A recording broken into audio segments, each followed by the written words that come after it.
So this video was initially just going to be talking about the specs that were leaked about the Pixel Fold by one John Prosser. You're still going to see that in this video. However, before that, I have to break in here and talk about something else because this was tweeted just after I finished up with that video.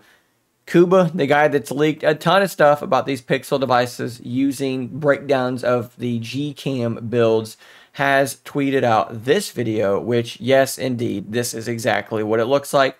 This is the first real-life footage of the Google Pixel Fold. And if we look at what we've got here and we compare it to the imagery that we had seen in the past from places like OnLeaks, from places like Front Page Tech, this lines up pretty much exactly with what we had already been reporting on this channel, bringing to you from these other sources. The bezels on the side are relatively thick, nothing crazy. Of course, there is a rather large chin and forehead. The selfie camera is up there in that forehead. Personally, I'm not bothered by this chin and forehead at all, and you can actually see part of why I'm not bothered by it actually in this video. Look at where this individual is holding this device.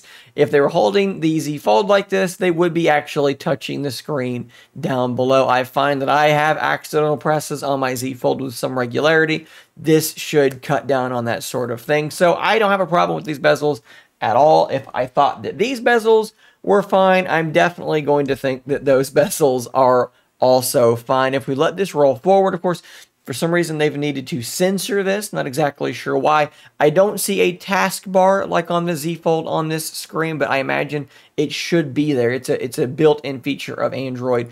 Letting this thing go and close, you can actually see that the power button is above the volume rocker, so that might take a little bit of getting used to. You can see here that cover display, I think, looks really, really quite good. There is the hole punch selfie in the cover display, and then if we go forward again, they open it back up, and you can see here as it opens that the crease is very, very minimal. I feel like this angle that we're looking at it, we would normally be able to see the crease relatively well, and it is frankly just not all that visible. I think that this thing looks absolutely phenomenal. Guys, let's move on to the next part of the video and talk about those specs. So I just posted a video showing off a case for the yet unannounced Google Pixel Fold. I took that case and therefore the general size of the Pixel Fold, and I compared it to several other devices. I'll drop a link in the description to that video in case you missed it. And today we have yet another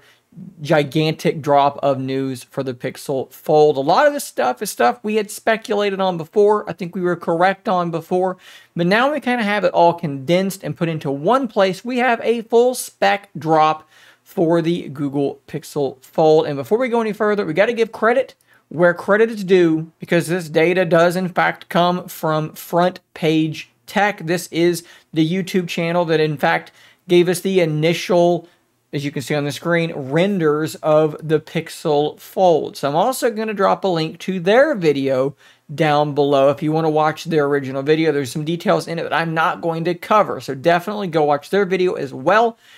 They did the report in here. I'm just communicating it and furthering it along. Let's look here where I have put this into a list. Here's what we think we know pretty confidently now about the Pixel Fold. It's going to be launching at $17.99, and that gets you the 256 gigabyte storage model. There is no 128 gigabyte storage model apparently going to be available. It's going to be launching, this means shipping to your house on June the 27th. We're going to be rocking 12 gigs of RAM, which is a good thing. That's a good amount of RAM to have. That puts us right in line with the Galaxy Z Fold 4 and likely Z Fold 5. It is going to be running the Tensor G2.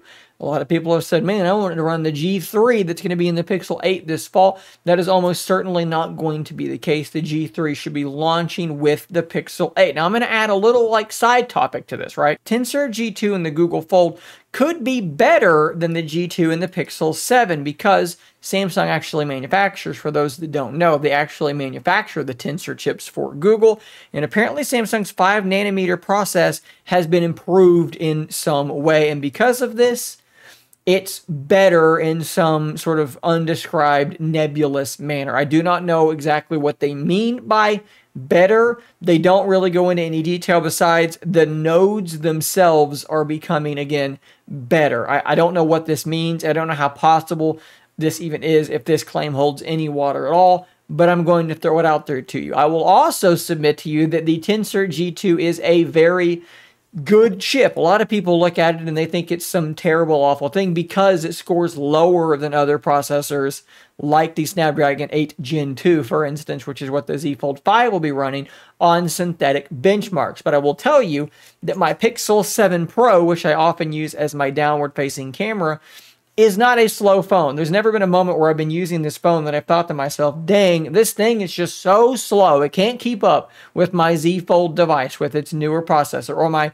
Galaxy S23 Ultra with its newer processor. That's probably a more accurate statement to make. It seems very, very fast, and battery life is quite good on it as well with a 5,000 milliamp hour battery. Now, I don't believe that Mr. Prosser at Front Page Tech mentioned the size of the battery of the Pixel Fold. We've long heard it's going to be in the territory of 5,000 milliamp hours, right? Maybe not quite 5,000, but approaching that area. Of course, that would make it larger than the 4,400 milliamp hour battery that is in the Z Fold 4. Overall, I think that the battery life is probably going to be just fine, right? They're claiming a 24-hour battery. That's all you need, right? A full day, a full solid day. Depends on how hard you're using it in that day, but nonetheless, a solid day's work out of the phone. And I think with the G2, it's going to be just fine in terms of performance. It's not going to have the highest frame rate and Genshin impact of any phone.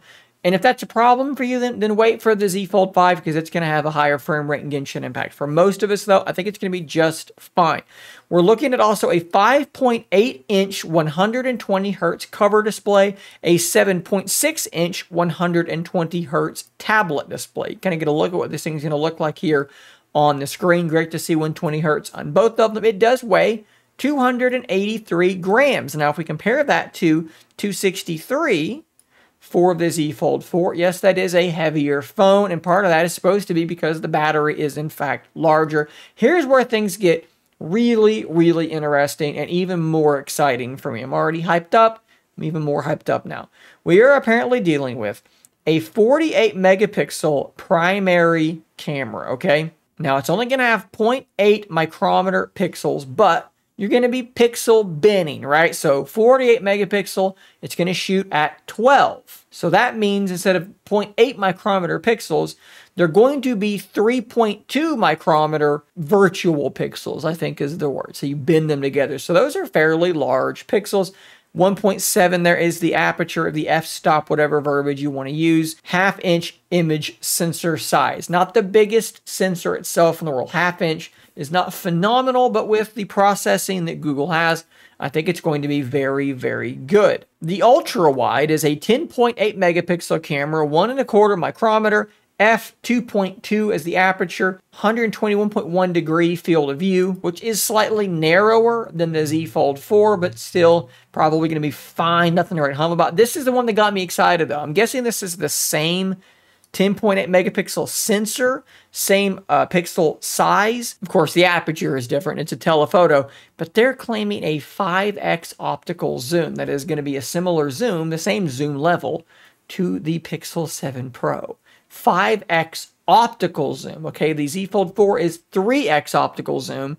I haven't seen firm word yet on the Z Fold 5, but I would guess probably sticking with a 3 megapixel. So that is awesome. I love crazy zooms. It's one of the biggest reasons I would be using the S23 Ultra if I couldn't use a folding phone. It's right up there with me, and that 10x optical is a big part of it. 5x optical on a foldable? Dude, I am absolutely elated to hear this. Another good note here is that the fingerprint scanner is in the side-mounted power button. That's a great place to put your fingerprint scanner on any phone, but in particular in a foldable, because my foldable is not near me. You have an example where basically the fingerprint scanner only needs to be there once, and it doesn't have to be like in the screen and then in another screen. It can just be on the side.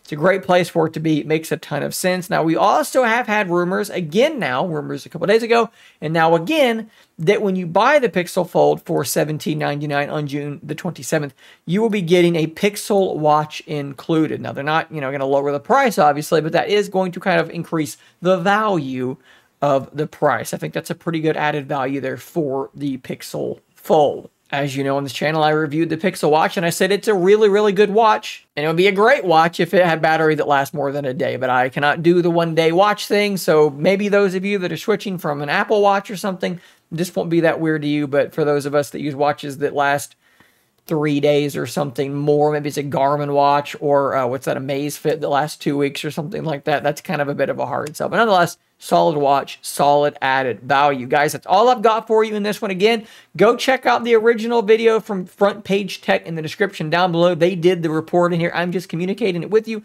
and giving my thoughts. Hit that subscribe button so you don't miss out on more content just like this. And until next time, stay nerdy, my friends.